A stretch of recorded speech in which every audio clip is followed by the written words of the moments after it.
Bonjour, je vous fais une vidéo aujourd'hui pour vous parler de la notion euh, d'évolution de l'âme suite à un suicide. On, on a tendance à entendre un petit peu partout, et ça n'engage que moi, mais je ne suis pas d'accord avec ça, que lorsque quelqu'un, un humain, se décide de mettre fin à ses jours, il ne suit pas la même route où il est entre guillemets puni et c'est plus long et plus compliqué pour lui une fois passé l'âme libérée du corps et une fois passé de l'autre côté. Alors, c'est une question que je me suis posée assez tôt parce qu'en faisant du passage d'âme en tant que passeur d'âme, j'ai rencontré pas mal de suicidés et j'ai pu contacter à la fois des gens qui s'étaient suicidés qui étaient passés de l'autre côté et d'autres qui étaient restés coincés. Et ce qui était intéressant, c'était surtout de discuter avec des gens qui avaient mis fin à leur jour par pendaison, par un coup de fusil, par médicament. J'ai eu à peu près tous les cas et qui étaient passés de l'autre côté et qui expliquent qu'il n'y a pas de différence. Il n'y a pas de différence avec quelqu'un qui décède dans un accident de voiture ou qui décède dans son lit à sa bonne mort ou d'une maladie grave ou d'autres choses. Nous sommes déjà tous des suicidés, d'une façon ou d'une autre, parce qu'on a pris trop de drogue, parce qu'on a pris trop d'alcool, parce qu'on fume trop, parce qu'on a tel ou tel cancer, telle ou telle maladie, parce que tout étant une succession d'enchaînements de principes énergétiques qui fait que j'attire à moi ce que je vibre, la façon dont je vibre, pas tout à fait ça, la façon dont je vibre va attirer à moi l'expérience, alors d'un certain point de vue, quelque part, si on regarde dans la logique des choses, c'est tout à fait logique ce qu'ils m'ont expliqué d'ailleurs, nous sommes tous des suicidés. La façon dont nous mangeons, la façon dont nous vivons, le stress que nous nous imposons ou pas, est une forme de suicide. Donc, que le choix soit conscient ou inconscient, le rapport énergétique finalement est le même. Ensuite, ça impliquerait qu'il y a une forme de punition.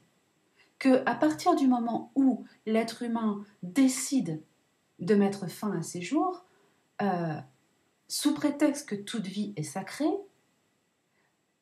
quelqu'un, quelque chose, va punir cette personne qui a décidé d'en finir. Ça veut dire en fait, il y a un jugement. Si quelqu'un décide de punir, ou si l'univers, même en parlant juste d'énergie, si l'univers punit ou fait une différence entre quelqu'un qui décède d'un accident de voiture, quelqu'un qui décède d'une grave maladie, ou quelqu'un qui décède tranquillement dans son sommeil, et quelqu'un qui choisit de se suicider, de mettre fin à ses jours, alors cet univers émet un jugement sur... D'ailleurs, sur quoi ? Posons-nous la question, il va émettre un jugement sur quoi ? C'est-à-dire que ce serait plus grave de mettre fin à sa vie que de mettre fin à la vie de quelqu'un. Ce serait plus grave de mettre fin à sa vie que de tuer un animal ou que d'arracher une plante pour le plaisir d'arracher une plante, que de couper un arbre. Poussons la logique jusqu'au bout. Allons-y. Pourquoi est-ce que ce serait plus grave si toute vie est sacrée ? Donc, il n'y a pas de principe de punition. Tout le monde est traité de la même façon. Le chemin est le même pour tous.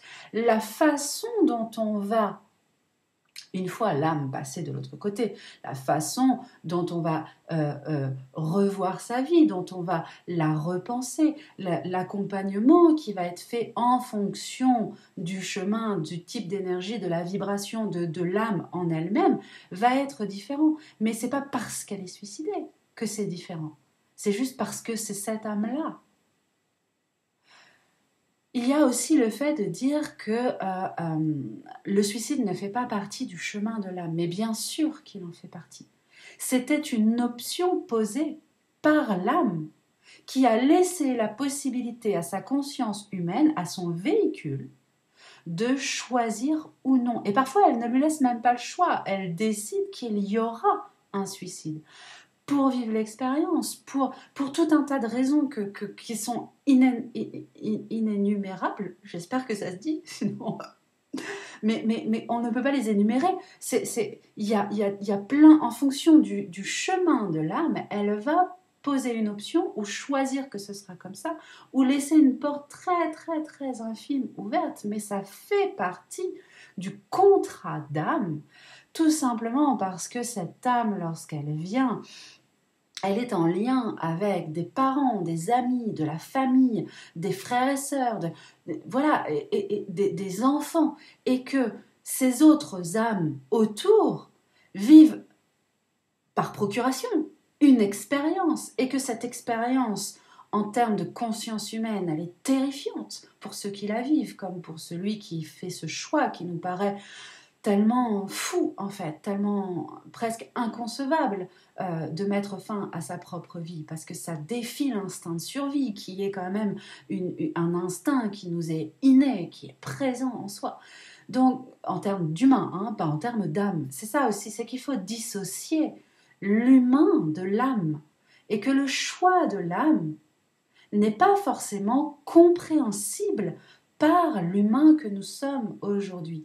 Et il faut arrêter de projeter nos jugements humains sur les choix de l'âme qui, elle, ne juge pas.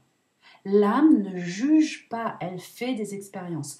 L'humain juge parce que lui vit la souffrance à l'intérieur, parce que lui vit les émotions, parce que lui voit les jugements, les choix, les valeurs, etc., etc. Donc il faut faire cette dissociation. L'humain juge le suicide comme étant quelque chose de terrifiant, de presque inacceptable. Et c'est lui, parce qu'il le juge, pour se rassurer et pour modifier sa culpabilité, va projeter sur l'âme et sur l'univers une espèce de jugement, quelque chose qui sort d'où? Non, ça reste de l'humain qui projette ça. L'âme, si vous arrivez à prendre du champ par rapport à ça, et que vous regardez l'âme comme étant une entité non jugeante, absolument non jugeante, quoi qu'il arrive, eh bien, ce qu'elle décide de faire pendant son parcours, son contrat, elle le maîtrise. Elle met des options très très claires, et le suicide fait partie du chemin de l'âme, comme il fait partie du chemin d'âme de celui qui le subit. C'est une entente. Celui qui accompagne, celui qui le fait, celui qui le vit, tout ça c'est entremêlé entre les âmes, de façon à ce que ça puisse permettre des expériences d'évolution. Il n'y a pas d'expérience d'involution, ce ne sont que des expériences d'évolution. Donc, arrêtons de projeter nos croyances et nos peurs typiquement humaines, qui ne sont pas forcément mauvaises, c'est pas ce que je suis en train de dire, mais arrêtons de les projeter sur une entité non jugeante, et de croire, et surtout de faire croire à des gens qui vivent cette expérience, qui ont des enfants, qui ont des parents, qui ont des amis, qui ont des conjoints qui se suicident, et de leur faire peur et de les culpabiliser en leur disant que, en plus, non seulement ils étaient en souffrance, ils ont mis fin à leur jour, mais que derrière ils vont être punis et que leur âme va mettre plus de temps. C'est faux. L'âme d'un suicidé peut partir immédiatement. Elle peut mettre 100 ans à partir. Tout dépend dans quel état d'esprit elle s'enferme au moment de la mort.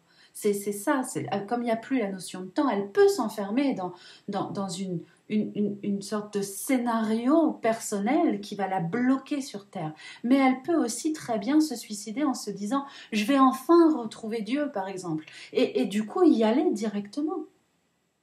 Et il n'y a pas de traitement de faveur, il n'y a pas de traitement de défaveur. Donc, ça, c'est important à retenir. 1, ça fait partie du contrat d'âme. L'âme avait posé une option ou décidé, même si c'est dur à entendre, de se suicider, de vivre cette expérience, de mettre fin à ses jours. Il faut un courage énorme pour braver l'instinct de survie et mettre fin à ses jours. Et deuxièmement, non, ils ne sont pas traités différemment. Non, ils ne sont pas jugés. Non, ça n'est pas plus long de partir dans la lumière. Et pour avoir fait passer des âmes qui s'étaient suicidées, pour avoir parlé avec des suicidés, il n'y a aucun traitement de faveur. Il n'y a aucun traitement de défaveur. Il y a simplement la suite du chemin de l'âme qui est accueillie comme les autres, en fonction de son évolution, en fonction de ce qu'elle doit vivre, en fonction de ce qu'elle doit conscientiser, travailler dans sa sphère d'évolution. Et nous sommes tous considérés comme des suicidés. Et ça n'est pas négatif d'être considérés comme des suicidés. Nous faisons nos expériences et à un moment, nous mourrons. Et ça n'est pas moins noble de mourir en choisissant de mourir que de mourir d'une grande maladie ou que de mourir d'un accident ou que de mourir dans son sommeil. C'est juste, nous en tant qu'êtres humains, tous, on préférerait avoir une belle vie, ne pas souffrir et mourir dans notre lit parce que ce serait plus confortable. Mais c'est seulement notre jugement humain. Si on regarde dans la logique et en travaillant avec les entités, en travaillant avec les âmes et en voyant tout le chemin qui est fait, eh bien non. Il faut sortir de cet enfermement qui nous fait croire que... Et permettre à ceux qui ont perdu un être cher par suicide de ne pas culpabiliser en plus de la souffrance. Parce que ça génère une culpabilité. Voilà, je voulais juste remettre ça à plat. À bientôt!